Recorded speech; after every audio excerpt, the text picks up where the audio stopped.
कितनी बार आपने सुना है कि लोन एक अच्छी चीज़ नहीं है। इस चैनल के ऊपर भी मैंने बहुत दफ़ा आपको कहा है कि लोन बहुत देखभाल के लेना चाहिए। आज हम बात करेंगे कि गुड डेट और बैड डेट इनमें क्या फ़र्क होता है और आप कैसे आइडेंटिफाई कर सकते हैं।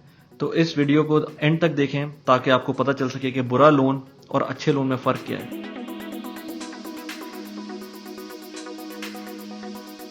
मेरा नाम मोहम्मद वली खान है। पर्सनल फाइनेंस और प्रोडक्टिविटी के ऊपर मैं रेगुलर वीडियोस अपलोड करता हूं। अगर आपको इन दोनों टॉपिक्स में इंटरेस्ट है तो आप बिल्कुल सही जगह पर हैं। इस चैनल को सब्सक्राइब कर दें और बेल का बटन भी दबा दें। इससे आपको आने वाली जितनी भी वीडियोस हैं वो नोटिफिकेशन में मिल जाएंगी।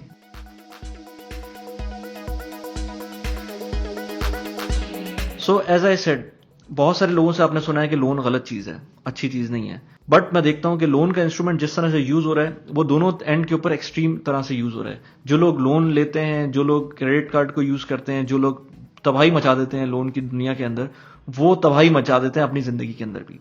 लेकिन कुछ लोग ऐसे हैं जिनको सही टाइम पे लोन ले लेना चाहिए, वो वहां पर लोन भी नहीं लेते। तो हम आज ये बात करेंगे कि गुड डेट और बैड डेट में क्या फ़र्क है और हम इसको कैसे आइडेंटिफाई कर सकते हैं। तो अच्छा लोन क्या होता है? अच्छा लोन वो होता है जिस चीज़ को आप, जिस पैसे को आप लेकर कोई भी कंस्ट्रक्टिव एक्टिविटी करें, चाहे वो फाइनेंशियली तौर पे कंस्ट्रक्टिव एक्टिविटी हो या सोशली कंस्ट्रक्टिव एक्टिविटी हो।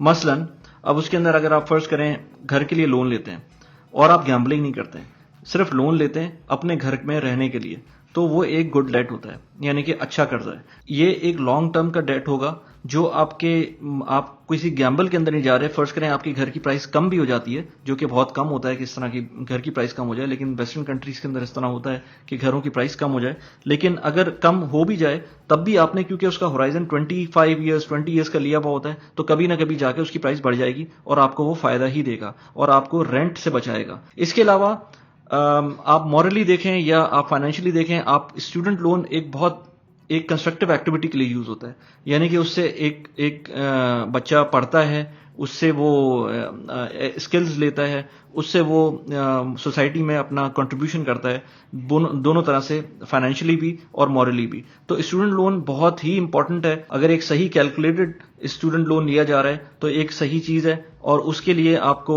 परेशान होने की जरूरत नहीं है, वो कभी ना कभी आपको पे ऑफ करेगा। इसी तरह अगर आप कोई बिजनेस स्टार्ट करना चाहते हैं और बिजनेस फिजिबिलिटी बनी हुई है उसकी, और आप प्रूडेंट हैं, यानी कि आपको पता है कि मैं बहुत ज्यादा इसके अंदर कोई गलत काम नहीं करूंगा, मैं इसके अंदर कोई बहुत फजूल किस्म के अजम्पशंस नहीं लगाऊंगा अपने बिजनेस के अंदर, तो वो बिजनेस, आप अगेन ये डिपेंड करता है बंदे पे डिपेंड करता है। क्योंकि हो सकता है बहुत सारे लोग होंगे जो सोच रहे हैं कि शायद हम सही बिजनेस करना स्टार्ट कर रहे हैं और उसके लिए लेट से बगैर अपने पास कैपिटल हुए कोई लोन ले रहे हैं और फिर उसके बाद पता चलता है कि वो बिजनेस ठप हो जाता है। तो ऐसा नहीं है। अगर आप लोन ले रहे हैं, अगर आपको पता है कि आप you know what you are doing, फिर तो ठीक है, लेकिन ये जजमेंट आपको खुद करनी है। लेकिन इन एनी केस, जो बिजनेस के लिए अगर आप लोन ले रहे हैं तो मेरे ख्याल से वो एक गुड डेट के अंदर आता है और वो कंस्ट्रक्टिव एक्टिविटी के अंदर ही उसका शुमार होगा। इसके अलावा अगर आप कोई ऐसी चीज जिसके अंदर आपकी टाइम यूटिलाइजेशन कम हो और आप किसी और कंस्ट्रक्टिव काम में टाइम अपना स्पेंड करें, जबकि आप लोन लेकर ऐसा काम करें कि आपका उसमें टाइम बचे, तो वो बहुत जबरदस्त चीज है। फर्स्ट करें आपके पास कोई ऐसा सॉफ्टवेयर है जो आप यूज कर रहे हैं जिसके अंदर लेट से वो महंगा सॉफ्टवेयर है, लेकिन अगर आप वो यूज करेंगे, फर्स्ट करें ऑटोकैड की ले लेते हैं एग्जाम्पल। आप फ्रीलांसर हैं, आप किसी थर्ड पार्टी टूल को यूज कर रहे हैं जो कि ऑटोकैड नहीं है, आप हल्का फुल्का कोई टूल यूज कर रहे हैं, लेकिन आपको पता है अगर मैं ये ऑटोकैड खरीद लूंगा तो मेरी प्रोडक्टिविटी बढ़ जाएगी और मैं इसके अंदर ज्यादा काम करना स्टार्ट कर सकता हूं, या ऑटोकैड को अपग्रेड कर लूंगा तो ज्यादा काम करना स्टार्ट कर सकता हूं। तो आपके पास पैसे नहीं है उस वक्त, तो आप वो लोन ले सकते हैं उस टूल को खरीदने के लिए, ताकि आपके वो पैसे तो खर्च होंगे, बाद में आपको रीपे करने पड़ेंगे, लेकिन आपका जो टाइम बच रहा है आप ऑटोकैड यूज करके या कोई भी सॉफ्टवेयर यूज करके, वो इट्स नथिंग लाइक इट। आपको जो टाइम लेवरेज मिलेगा उसकी कोई कीमत नहीं होती। तो आप बेहतर ये है कि इस तरह के प्रोडक्टिव काम के लिए लोन ले लें। तो मैंने जिस तरह बताया आपको, जिस तरह की एग्जांपल्स दी गुड लोन की या गुड डेट की, वो इसके अलावा बहुत सारी एग्जांपल्स हो सकती हैं, लेकिन आप अपनी प्रैक्टिकल लाइफ के अंदर सोचें कि आप क्या क्या कर सकते हैं अच्छे लोन से। प्लीज कमेंट करें कि आपके जहन में क्या क्या चीजें आ सकती हैं जो कि गुड डेट की कैटेगरी के अंदर फॉल करेंगी। प्लीज लाइक कर दें वीडियो को, क्योंकि इससे होगा क्या कि आप जब यूट्यूब नेक्स्ट टाइम खोलेंगे तो आपको मेरे चैनल की और वीडियोस भी इसी तरह मिल जाएंगी। अब बात करते हैं बैड डेट की। बैड डेट के अंदर मैं आपको 7-8 एग्जाम्पल दूंगा, जिसके अंदर मैं आपको सबसे पहले रखता हूं क्रेडिट कार्ड के लोन की। क्रेडिट कार्ड का लोन तो लेना ही नहीं चाहिए, यानी कि अगर आपको पता है, वैसे तो मैं क्रेडिट कार्ड के बारे में प्रो हूं कि आपको क्रेडिट कार्ड यूज करना चाहिए, लेकिन अगर आपको अपना पता है कि आप क्रेडिट कार्ड की फुल एंड फाइनल पेमेंट हर महीने के एंड के ऊपर नहीं कर सकते, तो देयर इज नो वे कि आपको क्रेडिट कार्ड रिकमेंड कर सकता हूं मैं। बिल्कुल भी क्रेडिट कार्ड यूज ना करें। क्रेडिट कार्ड का लोन बहुत ही ज्यादा हैवी इंटरेस्ट के साथ आता है। आप ये सोचें कि आपको अगर पाकिस्तान की बात करें तो पाकिस्तान के अंदर आपको इस वक्त प्रॉफिट रेट जो बैंक्स देते हैं वो 6-7-8% दे रहे होते हैं। आप सोचें कि क्रेडिट कार्ड की कंपनी जो आप पे लेट पेमेंट फीस के अलावा जो क्रेडिट जो जो जो इंटरेस्ट चार्ज करती हैं वो अप टू 35-40% तक चला जाता है एनुअली। तो आप एक ही दफा में जो है ना उनको प्रॉफिट दे देते हैं। आप जैसे लोग एक ही दफा में प्रॉफिट देते हैं, प्लीज ऐसा ना करें। क्रेडिट कार्ड का तो किसी सूरत भी लोन अपने ऊपर ना लें। इसी तरह पे डे लोन पहले बहुत मशहूर होता था, फिर वो कम हो गया, अब दोबारा से पाकिस्तान में मैं देख रहा हूँ एक ट्रेंड है पे डे लोन का। इसी तरह यहाँ पर भी यूएई के अंदर भी इस तरह है, जो बहुत सारे लोग जो अपने मनी मैनेजमेंट अच्छी नहीं रखते और उनके पास मंथ के एंड के ऊपर सैलरी का वेट कर रहे होते हैं, पेड चेक टू पे चेक रह रहे होते हैं, और जब प्रॉब्लम में आते हैं तो पे डे लोन ले लेते हैं। सोचने में पे डे लोन ज्यादा महंगा नहीं होता, यानी कि फर्ज करें आपको 25,000 रुपए पाकिस्तानी चाहिए तो उसके लिए आपसे कहेंगे कि अच्छा आप 500 रुपए दे दें या लेट से 1,000 रुपए एक्स्ट्रा दे दें, 5-6 दिन के अंदर आप वापस करेंगे तो फिर आप ये फीस है हमारी। लेकिन अगर आप उसको कंपेयर करें परसेंटेज में तो वो बहुत ऊपर चला जाता है। 5-6-7 दिन के लिए अगर कोई बंदा आपको सिर्फ 25,000 रुपए दे रहा है और उस पर 500 रुपए चार्ज कर रहा है, तो सोचें एनुअल रिटर्न उसके पास एनुअली उसके ऊपर कितना इंटरेस्ट पड़ रहा है। तो किसी भी सूरत पे डे लोन के ऊपर ना जाएं। इसी तरह कार लोन अच्छी चीज भी हो सकती है, बुरी चीज भी हो सकती है, डिपेंड्स के किस तरह आप यूज कर रहे हैं। अगर आपके पास लेट से पैसे हैं गाड़ी खरीदने के 100% पैसे हैं, तो फिर मैं कहूंगा कि आप कार लोन बैंक के थ्रू चले जाएं, क्योंकि आप वो पैसे जो आपके पास हैं वो आप कहीं और ऐसी जगह इन्वेस्ट करते हैं जो बैंक इंटरेस्ट आपसे चार्ज कर रहा है उससे ज्यादा आपको प्रॉफिट मिल सके, या बिजनेस करें तो आपको उससे ज्यादा प्रॉफिट मिल सकेगा। लेकिन फर्ज करें आपके पास कोई और ऑप्शन नहीं है उस पैसों को इन्वेस्ट करके कमाने का, तो बेहतर यह है कि आप कार लोन ना लें और उन पैसों को अपने पैसों में यूज करें और उसी से कैश से गाड़ी खरीदें।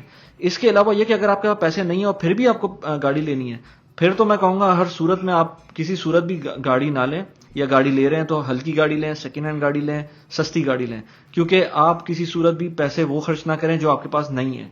तो गाड़ी के लिए उस टाइम पर जब आपके पास पैसे ना हो कभी भी लोन ना लें। इसके अलावा जैसे मैंने कहा था कि आप कभी भी जैसे गुड लोन्स के अंदर ये होता है कि आप कोई कंस्ट्रक्टिव एक्टिविटी कर रहे होते हैं और फिर लोन ले तो फिर तो अच्छा है। लेकिन इसी तरह जब बैड डेट होता है तो उसके अंदर अगर आप बोरोइंग करते हैं अपने किसी गलत खर्चे को पूरा करने के लिए, फर्ज करें आपको फोन लेना है नया, फर्ज करें आपको कपड़े लेने हैं, फर्ज करें आपको घर को डेकोरेट करना है और उसके लिए आपके पास पैसे नहीं है और उसके लिए आप लोन ले रहे हैं और उसके ऊपर इंटरेस्ट चार्ज होगा आपके ऊपर, अगर आप ऐसा कर रहे हैं तो वो तो अल्टीमेटली बैड डेट है। इसके अंदर तो आपकी कोई माफी है ही नहीं। यानी कि अगर मुझसे कोई पूछे पर्सनल फाइनेंस फैनेटिक, तो इस तरह के जो बैड डेट्स हैं ये तो किसी सूरत अलाउ नहीं होने चाहिए। अगर आपके पास पैसे नहीं है आज और आप फोन ले रहे हैं ये सोच के कि मैं इसको over the period of time पे ऑफ कर दूंगा, तो ये तो इट्स हेवी सिन, ये बिल्कुल भी ना करें। इसी तरह कपड़ों में आ गया या और भी चीजें जो कंज्यूमेबल्स हैं, अगर आपके पास पैसे नहीं है तो आप बिल्कुल भी उन पे खर्चा ना करें।